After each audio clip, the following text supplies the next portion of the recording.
This video is sponsored by Card Kingdom. Use the links in the description to visit their store.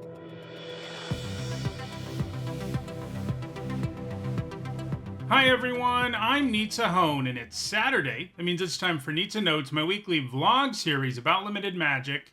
Last week, we took a look at some overrated cards in Tarkir Dragonstorm.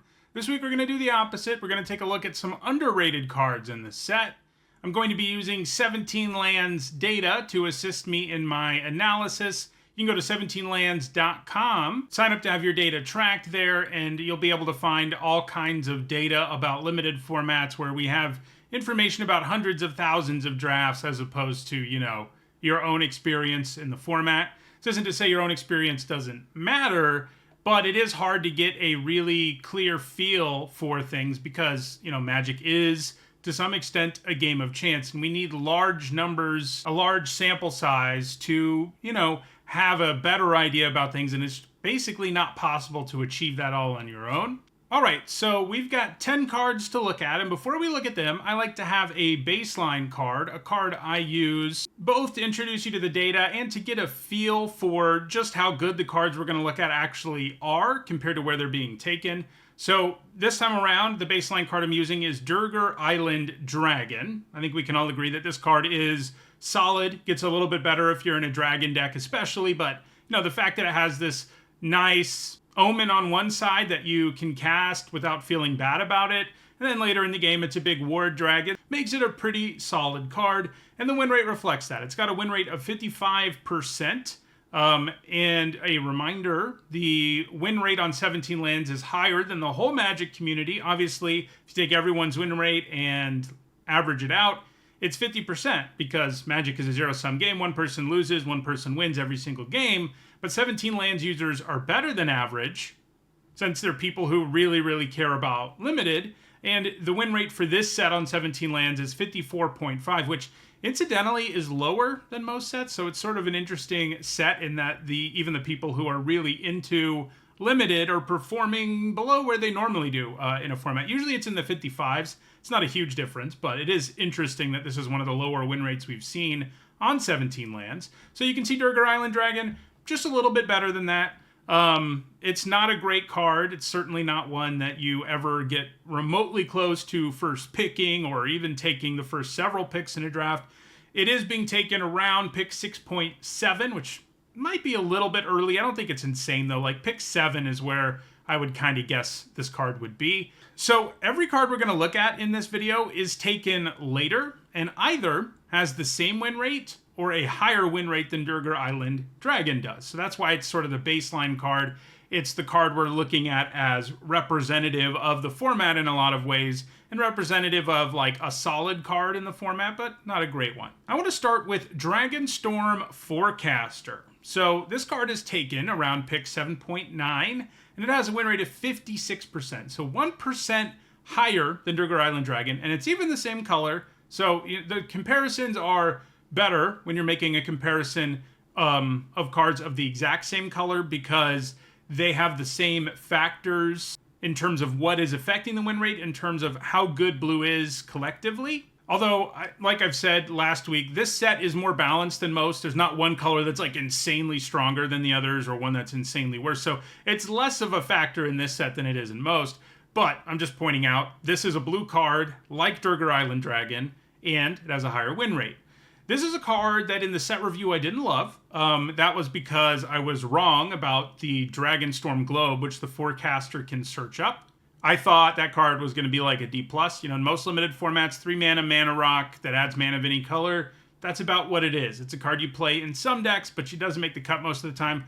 Turns out in this format, there's kind of a whole deck where it's one of the key cards. Dragonstorm Globe is, and that makes the Forecaster a lot better. One thing that's really nice about the Forecaster too for those decks is those decks' biggest weakness is that the Boros decks, like by the time you play out your Globe, like if they went first and they've just curved out and you haven't played anything, which happens, if you're playing a Dragonstorm Globe deck that's looking to grind out value by making the game go longer, if you're not added to the board too, you can end up in a ton of trouble. And one of the nice things about the Forecaster is it can like hang out and block the mobilize tokens from the 2 mana 1/3 menace. it can keep your life a little bit higher while also really doing a good job of fixing your mana. And while it's definitely at its best in a deck that goes into, multicolored dragons, which is, a good deck in the format. Last week I talked about how it's overdrafted and it's not a deck you should always be in or be forcing or anything like that. But it is a good deck, and the Forecaster is really good for it. Like, if you play this on 1, then on turn 2, you use it to block something, you search up your globe, then you play your globe, you feel pretty good about things. You have this 0-3 sitting around that can block okay. I mean, it's not an exciting body, but it does keep your life total higher than anything else will, and it's still about your game plan of getting dragon stuff going without, worrying too much about not adding to the board. The Boulder Dragon, that one I was right about. That card is pretty bad. However, if you have like a couple of Forecasters and some dragon payoffs, it is kind of nice in the late game to be able to pay 2 generic and make sure you draw a dragon, because you can't always. Most of the time, I don't think you should run that card, even if you have the Forecaster, but if you really need another dragon and you have a Forecaster, that can work out okay. But point is, this card is performing quite well, and I even think it's kind of okay if you're not super into dragons. If you're just a deck that needs fixing, and the Forecaster becomes a source of fixing effectively, it's okay. It's definitely not as good, but yeah, it's a pretty good card. I would take it most of the time over Durgar Island Dragon, but it does have this sort of build-around nature where you kind of need at least 1 globe, and preferably 2, but that's doable. It's performing quite well. It's a card I was wrong about in the set review, and it is a key card in one of the main decks in the format. All right, next let's look at Fortress Kinguard. This one kind of stunned me. It is taken with pick 7, and it has a win rate of 56.6%, which is the second highest win rate of any card we're going to see on the on this video, and the highest win rate of any monocolored card that we're going to see in this video. So yeah, I mean, I love this card in the set review. I've been loving it in the format. I was really surprised that people are taking it after Durgar Island Dragon, for example, just because it's such a good 2-drop. Now, the people are really into the dragon deck, and I think that does drive up how highly Durgar Island Dragon's being taken. Like, it has dragon upside, the Kinguard doesn't, but the Kinguard is just a great rate. Like, 2 mana for a 1-2 and a 1-1 is really good. Sets up your camels in the white deck, which is usually key to being really successful, is playing out the camel that draws you a card, because it helps you keep pressure on your opponent in the later mid stages of the game when they're trying to do dragon nonsense, and you can just keep attacking. It goes wide really well. If you gotta do it, it can be a 2-3. Like, it just gives you a really good rate, and it has a win rate that indicates that it's one of the better commons in the set, but it's being taken significantly later than a card like Durgar Island Dragon. And I think a lot of that, like I said, is that there is some dragon bias in the set that I discussed last week, where that deck is fun, don't get me wrong. The dragon deck is the most fun in the format, but sometimes you're just supposed to be in a Boros deck, and if you're getting Fortress Kinguards wheeling, that's pretty much the time where you're supposed to be in a really aggressive deck that will probably beat all of the people who are drafting dragon decks. And the Kinguard is just one of the better 2-drops in the format. I was pretty surprised it's being taken as late as it is, because I feel okay about taking it like pick 4, pick 5, and once the draft has reached a certain point, it moves up even higher in my pick order, where it's clear that I'm an aggro deck that's going to want to go wide and be playing payoffs for going wide. All right, now let's look at Riverwalk Technique. So this card, one of these shows up in almost every one of these underrated card videos, and by that I mean the 4-mana instant that lets your opponent put a creature that you target on top or bottom of their library. That card almost always shows up in these. It's always underrated, and I'm never entirely sure why that's the case. This wasn't true in the last set, I think. The one in the last set was just kind of okay. It was probably properly rated, but most of them overperform, or at least based on where people have them, and I keep putting them in these videos because I hope to help people understand why a card like this is so good. And I think the biggest thing that affects where it's picked and how people think of a card like this is they don't think of it as removal, right? Because your opponent can just put their creature back on top. That's a big problem, isn't it? Well, I mean, it can be if you're putting back a creature with a powerful enters trigger. That doesn't feel great. but there are so many board states where you can put something on top that doesn't have any sort of ability like that. And when you do it, you are actually trading 1 for 1. It's not a bounce spell, which has you go down a card for tempo. A spell like this is a 1 for 1 trade because your opponent's creature is removed. It's not that different from putting the card into their graveyard and then they get it back from their graveyard. Like, you still end up with an okay 1 for 1 trade when your opponent does that, and you get the same thing here. Only sometimes, like, there's way more that you can do with this. Because it's an instant, you could sometimes blow them out on using a combat trick or spending a bunch of mana to put counters on it from the graveyard and things like that. Like, you can get tempo and a card because it's an instant. And then add to all of that the fact that this is also just can be a negate, albeit one that costs twice as much as negate, but it has this mode that you use a not insignificant percentage of the time to, like, save your creature from removal or counter a Dragonstorm that would otherwise be completely backbreaking against you. So, you know, it's a good card. It's being taken around pick 9.1, and it has a win rate of 56.3%. That is 1.3% higher than Durgar Island Dragon. And it is true that this is a card you don't want, like, a bunch of. It's a 4-mana removal spell, right? But, like, the first 2 tend to play pretty well. And I'm pretty happy to have them in basically all my blue decks. Alright, let's look now at the only other card in this video that's taken even later than Riverwalk Technique, and that is Dewsuit Earthcarver. It's taken around almost pick 10, same win rate as Durgar Island Dragon, which has taken a full 3.26 picks earlier than it is, but the Earthcarver is, like, pretty good. Like, it isn't a dragon, and, like, a lot of the time if you're in green, if you're gonna have some 6-drop or something, you want it to be a dragon because it helps with the dragon synergy, and that certainly hurts its stock. But, like, this card is pretty crucial. Like, even if I'm in a dragon deck, you don't always have one that can add to the board this much up front to help you stabilize against aggro decks, because getting a 4/4 with reach and a 3/3 feels pretty good against them.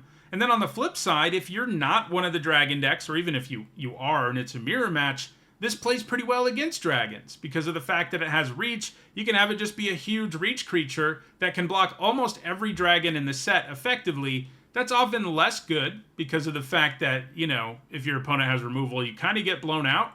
But if they don't, it grinds the board to a screeching halt and gives you the time to do what you need to do to take the game back. So I like having one Earthcarver in a lot of my common and a lot of my green decks. And it is one of green's better commons. It is a 6-drop, so you don't want a million of them. And that does drive the pick down a little bit. But the fact that it's being taken this late, when another 6-drop, like Durgar Island Dragon, which, yes, can also be a 2-drop, unlike the Earthcarver. But still, like, the Earthcarver, it has the same win rate for a reason. And I think it's a key common for a lot of green decks in the format, just because it fills a useful slot, an important slot so effectively.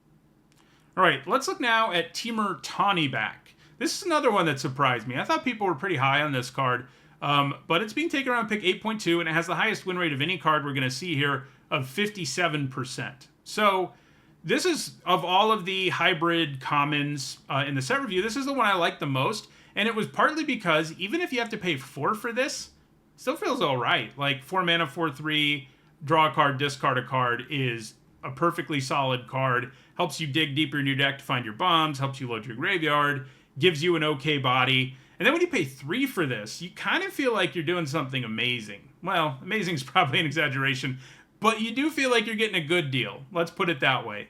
Because you get this 4/3 that digs you, does the loot thing, and it feels pretty good. This is probably having where it's picked driven down a little bit by the fact that it is a 3-color card, but so many of the best dragon decks have like a Temur base that I'm still sort of surprised it's being taken as late as it is, because it does like exactly what you want in that deck. It gives you a way to add to the board, which is nice because, you kind of need to. It gives you a big enough body to block a lot of things, trade effectively, and it gives you the value it gives you up front, so you don't usually feel like you've fallen really far behind when you trade it off. So, this card is performing quite well. It's certainly, to some extent, it should probably be getting picked a little bit later, obviously, than a monocolored card is, but because it's also okay at 4, I feel like taking Temur Tani back, like at least a full pick earlier, is perfectly reasonable. But right now, people are undervaluing it and you can get it a little bit later.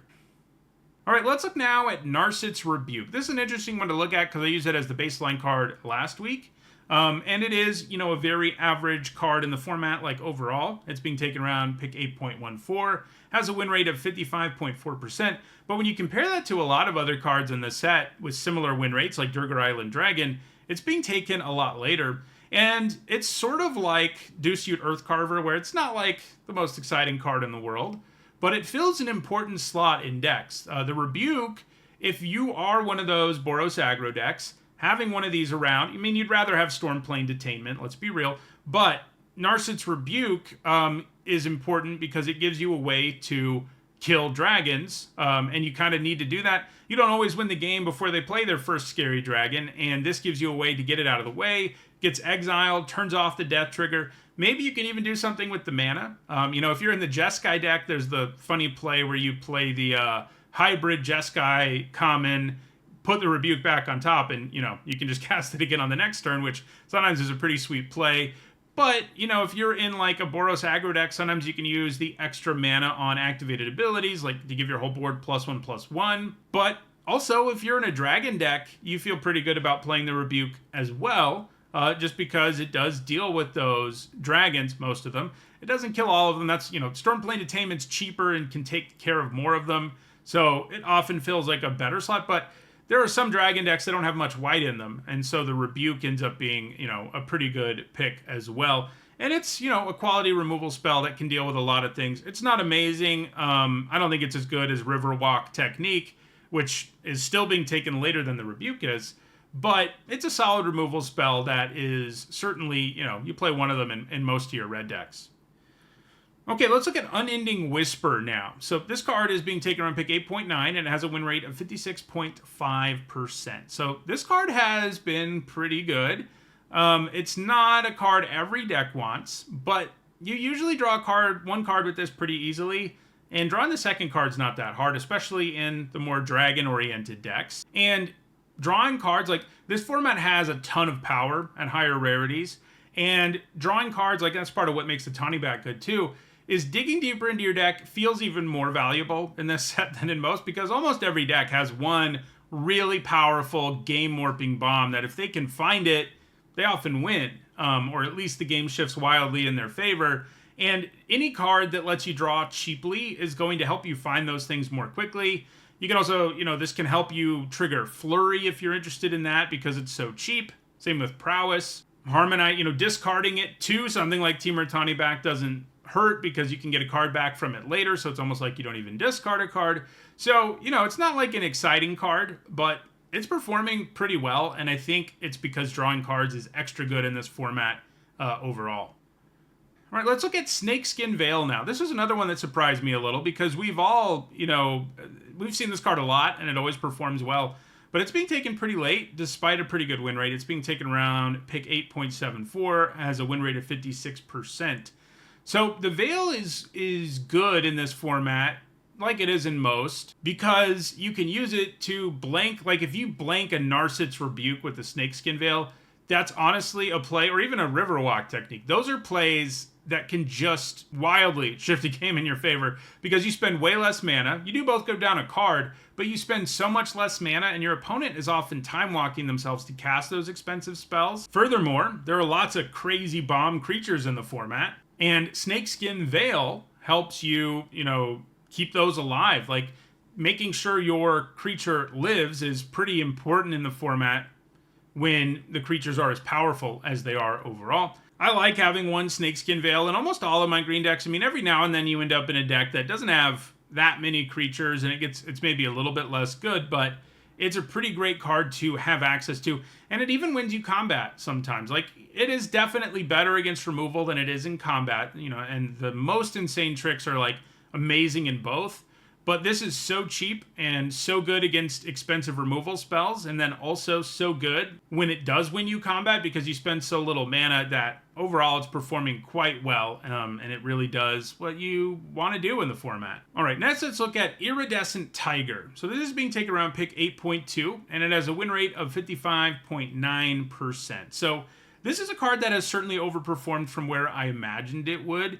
You know, in the set review, I think I gave it a C, and it's probably a little better than that, at least like a build around C+, maybe. And I said in the set review, if you can cast something else or use the mana, it's going to feel amazing, but you just can't always do it. And while that's still true, you know, there are a couple of different things going on in this format where you do often have something to spend the mana on. So, for instance, if you're a dragon deck, a lot of the time, your hand has a bunch of cards in it because you've cast Unending Whisper on turn 1, you didn't really play a 2-drop maybe, then you played an orb, and so on like turn 4, you have the necessary mana to play the tiger and still plenty of cards in your hand. So playing the tiger and then playing a 5-mana dragon is a pretty common play. And the tiger also provides fixing of a sort. I mean, it's like a one-shot fixing. You do have to have like the right card at the right time, but you often do, and it gives you like, I don't know, the black mana you need to cast a spell in your hand that you didn't have before. Even if you don't use all the mana, it gives you. And even in like red-white aggro decks, having one of these at the top of the curve isn't terrible, especially if you have a couple of the 2-mana 2/1 first strike that can buff the whole board, because it just gives you the mana to do it. Right? So it's definitely better in the dragon deck because you care more about the mana fixing and you usually have more gas in your hand when you play it. But I don't hate it in like red-white aggro decks either at the top of the curve because you do have places to sink that mana much of the time. And then the last card I want to look at is Champion of Doosan, which is being taken around pick 8 and has a win rate of 55.4%. So a 3-mana 4/2 Trampler isn't awesome, but it does trade up a significant chunk of the time. And while it hurts when it dies to like the 1 red mana Harmonize removal spell, like that hurts. Pretty much none of the other removal spells in the format make you feel bad when they cast it on it. Like even if it's Caustic Exhale and they spend 1, that means they use Caustic Exhale on a thing you can get value out of from the graveyard, right? And the 1 removal spell it's bad against is actually an uncommon, so it ends up lining up surprisingly well in this format. And in the late game, its ability to put a +1/+1 counter and a trample counter on something, like that alters a lot of boards in a big way. And if you aren't accounting for that when you're thinking about the race, you can just lose if you're not paying attention because suddenly they've got, you were thinking about blocking their dragon, but now it's a 7/7 trampler because you didn't take it into account. And it does it pretty cheaply, too. It gives you the counter. And if you're in, like, a blue-green base deck that draws cards when you have a card leave the graveyard, things like that end up adding even more value to this card. Not to mention, it has some counter value, too. Even though that deck overall isn't amazing, it is playable when it's open enough.